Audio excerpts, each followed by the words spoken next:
त्या अनुषंगाने त्यांना तपास करणे, त्यांचं कुठं कनेक्शन आहे का हे तपास करणे, त्या अनुषंगाने त्यांना पोलीस कोठडीची आवश्यकता आहे असा त्यांचा युक्तिवाद होता. परंतु बेसिकली आमच्या पक्षकारात असं म्हणणं होतं की या प्रकरणाशी त्यांचा कुठलाही संबंध नाही आहे. त्यांची या प्रकरणात अटक केलेली जी आहे ती बेकायदेशीर आहे. 14 तारखेचा पूर्वीचा जर पूर्ण एकंदर आमच्या पक्षकाराचं असं म्हणणं होतं की 14 तारखेच्या पूर्वीचा जर एकंदर सिनेरिओ पाहिला, या प्रकरणातले जे काही आरोपी अटक करून कोर्टासमोर हजर केले त्यांच्या तपासामध्ये त्यांचा रोल कुठेही दिसून येत नाही. त्याच्यामुळे या प्रकरणामध्ये अटक करण्यात आलेलं फक्त मीडिया प्रेशरखाली अटक करण्यात आलेलं त्यांची अटक बेकायदेशीर आहे. त्याच्यामुळे त्यांना न्यायालयीन कोठडी देण्यात येईल असा स्टँड होता. ओके, पण या प्रकरणात आयोनची बाजू ही होती की CDR सगळ्यात महत्त्वाचे आहेत, कारण फोन कॉल्स झालेत आणि त्याच्यावरून खंडणीचं कॉन्व्हर्सेशन्स आहेत. जर ते सीज केले असतील तर 9 तारखेला ज्या दिवशी मर्डर झाला त्या दिवशी दुपारी 3 ते 6 या दरम्यान तुमच्या क्लायंटने म्हणजेच आता आरोपी जे वाल्मिकी त्यामध्ये फोन झाले. आपलं म्हणणं चुकीचं असं काही आयोगाने कोर्टासमोर सांगितलं नाही. आपल्या टायमिंगनुसार किंवा याच वेळेला त्याचे फोन कॉल झाले असा कुठलाही युक्तिवाद न्यायालयासमोर झालेला नाही.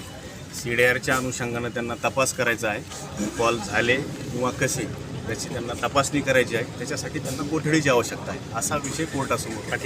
दुसरा एक महत्त्वाचा आहे सगळ्यामध्ये बेहिशेबी मालमत्ता किंवा संपत्ती यांचं जे देशाबाहेर असू शकते किंवा कोणाच्या वेगळ्याच नावात ट्रान्सफर केली का अशा पद्धतीने या सगळ्यामध्ये मला आठवते कालही या सगळ्या प्रकरणात युक्तिवाद झाला होता. आजही त्याचे काही महत्त्वाचे उल्लेख झाले. तर या सगळ्या गोष्टी असताना मग तुम्ही नक्की 7 दिवसांच्या याला कस्टडीला कशा पद्धतीने विरोध केला? बेसिकली कस्टडीचीच आवश्यकता नव्हती हा स्टँड होता आमचा त्यांच्यासोबत. मुळामध्ये ही 7 दिवसाची कस्टडी जी दिलेली आहे त्याची आवश्यकताच नाही, कारण ऑलरेडी आम्ही 15 दिवस त्याच तपासी अधिकाऱ्याच्या कस्टडीमध्ये होतो ना. पुन्हा जरी वेगळा असेल तर तुम्ही त्याचा तपास करू शकत होतात ना. हा स्टँड होता आमचा.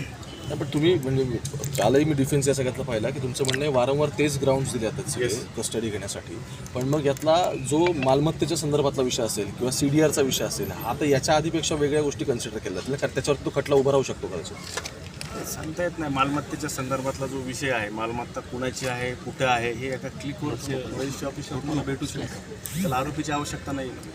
तुम्ही सेतू सुविधेवर जा, सुविधेवर जा, तुमचा 7/12 कळतो, तुमची सेडलील करता. त्याच्यामुळे त्यासाठी वेगळ्या कुठल्या गोष्टीची आवश्यकता नाही. देशात भारतामधली प्रत्येकाची जी प्रॉपर्टी आहे ती एका क्लिकवर सगळ्याला समजू शकते. न्यायाधीशांनी काही प्रश्न उपस्थित केले होते? कुठलाही प्रश्न न्यायाधीशांनी उपस्थित केलेला नाही. आपल्याकडे चुकीची आणखी या सगळ्यामध्ये महत्त्वाचं असं आहे की संपत्तीचा हा मुद्दा आता क्लिअर झाला तुम्ही सांगितलं, पण एक आणखी आरोपी सापडायचा आहे किंवा यांचे समोरासमोर बसून होणारे इंट्रोगेशन असतील त्याच्या तपासातले ते असतील आणि एका स्पेसिफिक म्हणजे समजा आपण असं म्हणू की 11 तारखेची FIR खंडणीची ज्यात तुमच्या क्लायंटचं नाव आहे तिचा 9 तारखेची असलेल्या लिंक या जे इंटरलिंक करायचं त्याला बफरिंग टाईम लागतो आणि म्हणून ती कस्टडी गरजेची होती असं म्हटलं नाही. असं कुठलाही त्यांचा संदर्भ नाही किंवा तसा त्यांनी युक्तिवादही केलेला नाही. मुळामध्ये हा गुन्हा वेगळा आहे, हा गुन्हा वेगळा आहे. बेसिकली जे आमच्या पक्षकाराचं म्हणणं आहे न्यायालयासमोर त्याची जी भूमिका आहे की 638 हा जो गुन्हा आहे खंडणीचा तो डिफरंट आहे आणि 637/2024 हा जो गुन्हा आहे तो अपहरण आणि गुन्हाचा हा टोटली डिफरंट आहे. त्याचा आणि ह्याचा इंटरलिंक कुठंच कनेक्शन नाही आहे किंवा तसं तपासात कुठं आलेलं नाही असं आमच्या पक्षकाराचं म्हणणं आहे. ही तुमची बाजू झाली, पण आयोगाला नाही आयोगाने असं आयोग काय म्हणतील आज बेसिकली ह्यांचं जे म्हणणं आहे न्यायालयासमोर ते बेसिकली तुम्हाला सांगतो. ओके. पण या म्हणजे खुनाचं मूळ हे त्या खंडणीच्या प्रकरणात अशा पद्धतीने असा कुठला युक्तिवाद सरकार पक्षाकडनं किंवा पोलिसांकडनं झालेला नाही. ओके.